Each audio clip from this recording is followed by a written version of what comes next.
अस्सलाम वालेकुम जी। क्लास 10 बेटा, आज का हमारा जो टॉपिक है वो है achievement of genetic engineering.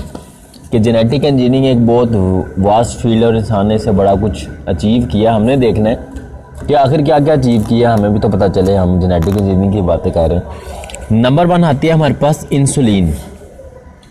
Insulin का आपको पता होगा, आपका पेंक्रियाज एक हार्मोन बनाता है जिसको इंसुलिन कहते हैं। इंसुलिन का काम है कि अगर आपके बॉडी में या ब्लड में शुगर लेवल बहुत ज़्यादा हो जाता है तो इंसुलिन उसको क्या करती है, नॉर्मलाइज करती है, उसको अपनी ओरिजिनल स्टेट पे जहाँ पे उसको होना चाहिए वहाँ पे लेके आती है। पुराने वक्तों में क्या होता था कि आपको केमिकल्स बनाने के लिए, हार्मोन्स बनाने के लिए, इस तरह की चीज़ें बनाने के लिए बड़ी मुशक्क़त करनी पड़ती थी। आपको कोई स्पेसिफिक प्लांट ढूंढना पड़ता था और ये करना पड़ता था, वो करना पड़ता था, वहाँ पे जाके फिर आपको चीज़ें मिलती थी। लेकिन अब जेनेटिक इंजीनियरिंग से क्या होता है कि सिंपली आप वो जीन बैक्टीरिया में एंटर करते हो, बैक्टीरिया का डीएनए रेप्लिकेट करता है और उस तरह से आपको वो चीज़ मिल जाती है। तो आज के दौर में जो आपकी इंसुलिन है वो भी किस तरह बनाई जा रही है, जेनेटिक इंजीनियरिंग के थ्रू बनाई जा रही है और बड़ा ही एक ईजी प्रोसेस है, यानी कि आसानी पैदा हो गई है। दूसरी चीज़ हमारे पास आती है ग्रोथ हार्मोन। आपको अगर आपने सुना होगा कि हमारा पिट्यूटरी ग्लैंड एक हार्मोन बनाता है जिसे कहते हैं सोमैटोट्रोपिन हार्मोन। इसका दूसरा नाम है ग्रोथ हार्मोन। जेनेटिक इंजीनियरिंग से पहले क्या होता था कि 5 लाख जो शीप हैं, भेड़े हैं, उनके ब्रेन्स में से 5 ग्राम यानी कि 5 लाख जो आपके पास शीप थी उनसे हमें सिर्फ 5 मिलीग्राम ग्रोथ हार्मोन मिलता था। लेकिन आज के दौर में क्या होता है कि आज हम ई कोलाई के थ्रू, एक बैक्टीरियम है, उसकी हेल्प से फिर जेनेटिक इंजीनियरिंग की मदद से हम क्या करते हैं कि ग्रोथ हार्मोन खुद बनाने के काबिल हो चुके हैं। फिर आज हमारे पास आता है beta endorphin. Beta endorphin basically एक पेन किलर है जो हमारा ब्रेन खुद ब खुद जनरेट करता है। लेकिन क्या होता है कि आज के दौर में आपको पता है पेन किलर्स की बड़ी ज़रूरत है, चोट लग गई, ऑपरेशन हुआ एंड स्टफ लाइक दैट। तो जेनेटिक इंजीनियरिंग के जरिए ये जो आपका हार्मोन है ये खुद ब खुद एक पेन किलर खुद बनाया जा रहा है जेनेटिक इंजीनियरिंग की मदद से, ताकि पेशेंट को बाद में दिया जा सके, उसको पेन वगैरह ना हो। इसके अलावा जेनेटिक इंजीनियरिंग की जो बड़ी मेन चीज़ है ना आज के दौर में वो है वैक्सीन। आपने सुना होगा फलानी वैक्सीनेशन, चीचक के लिए वैक्सीनेशन, बच्चों को वैक्सीनेशन में इंजेक्शन लगते हैं। अभी कोरोना की वैक्सीनेशन के पीछे लोग पड़े हुए हैं।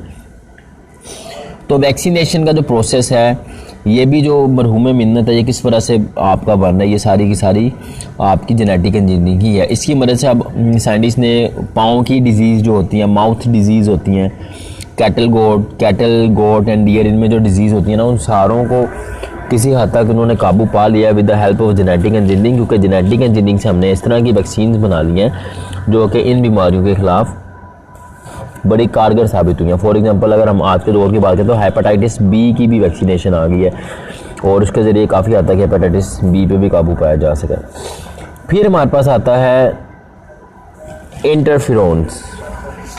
ठीक है, इंटरफेरोन बेसिकली एक एंटीवायरल प्रोटीन है जो आपकी बॉडी के सेल्स बनाते हैं जो वायरस से इन्फेक्ट हुए होते हैं। तो interferon are antiviral proteins produced by cell infected with the viruses.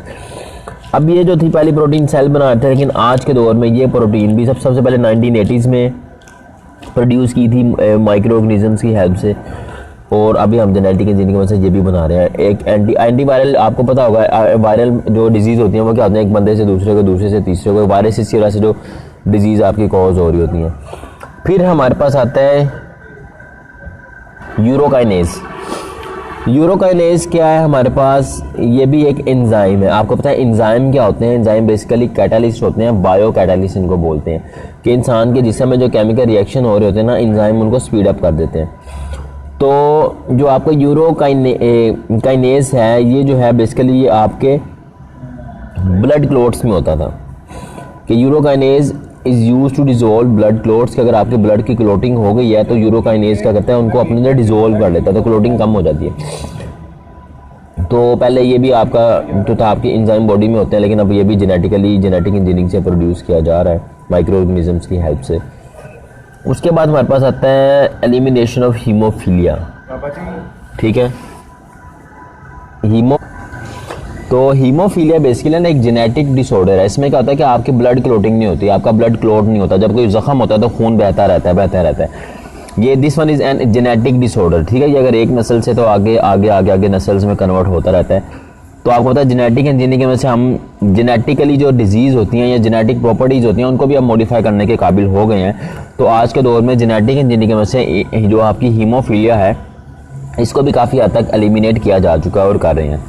फिर हमारे पास आता है थैलेसीमिया। थैलेसीमिया क्या होता है कि आपकी बॉडी में जो आपके रेड ब्लड सेल्स होते हैं उनमें रेड ब्लड सेल्स होते हैं और रेड ब्लड सेल्स में आपका हीमोग्लोबिन होता है। कभी कभार होता है थैलेसीमिया में कि जो आपके रेड ब्लड सेल्स में हीमोग्लोबिन है वो प्रॉपरली प्रिपेयर नहीं हो रहा था, सही तरीके से बन नहीं रहा होता। आप सिंपली कह सकते हैं कि वो माल फंक्शन होता है, कोई प्रॉपर जिस तरह का हीमोग्लोबिन को होना चाहिए उस तरह का नहीं हो रहा था। जब वो उसमें हीमोग्लोबिन में कोई मसला आता है तो ओवरऑल क्या होता है कि आपके और हीमोग्लोबिन का ही तो बेचारे का सारा काम है कि ऑक्सीजन को अपने साथ अटैच करना, कैरी करना। अगर हीमोग्लोबिन ही आपका डिफॉल्टर होगा, सही नहीं बनेगा, तो उससे क्या होगा कि आपका ब्लड भी सही तरीके से कैरी नहीं होगा। तो इन द एंड आप सिंपली ये कहोगे कि आपके रेड ब्लड सेल डिस्ट्रॉय होना स्टार्ट हो जाएंगे। जब रेड ब्लड सेल डिस्ट्रॉय होना स्टार्ट होंगे तो आपकी थैलेसीमिया से आगे की बीमारी हो जाएगी, जिसे एनीमिया बोलते हैं, खून की कमी को। तो आप कहते हो कि अगर आपकी बॉडी में ब्लड की कमी हो रही है, रेड ब्लड सेल डिस्ट्रॉय हो रहा है, तो उसे हम बोलते हैं एनीमिया।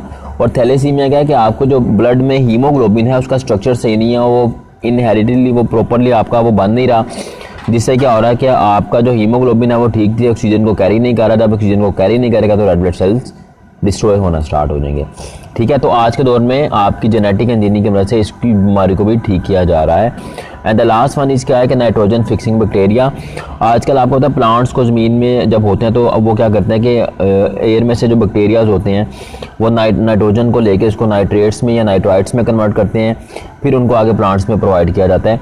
तो आप और अगर आपकी कहीं सॉइल में नाइट्रोजन के कंपाउंड्स कम हैं तो वहाँ पे फर्टिलाइजर्स यूज़ किए जाते हैं ताकि वहाँ पे नाइट्रोजन की जो कमी है उसको पूरा किया जा सके। तो आजकल जेनेटिकली मॉडिफाइड आपकी जेनेटिक इंजीनियरिंग से इस तरह के प्लांट्स बनाए जा रहे हैं जिनके नोड्यूल्स में, रूट्स में, लिगामेंट्स रूट्स में ऐसे बैक्टीरियाज होते हैं जो डायरेक्टली एटमॉस्फेयर से नाइट्रोजन लेते हैं और उसको क्या करते हैं प्लांट्स की जो रूट्स की नोड्यूल्स हैं उसमें फिक्स करते हैं। तो उससे क्या होता है कि आपको कम से कम फर्टिलाइजर्स यूज़ करने पड़ रहे हैं।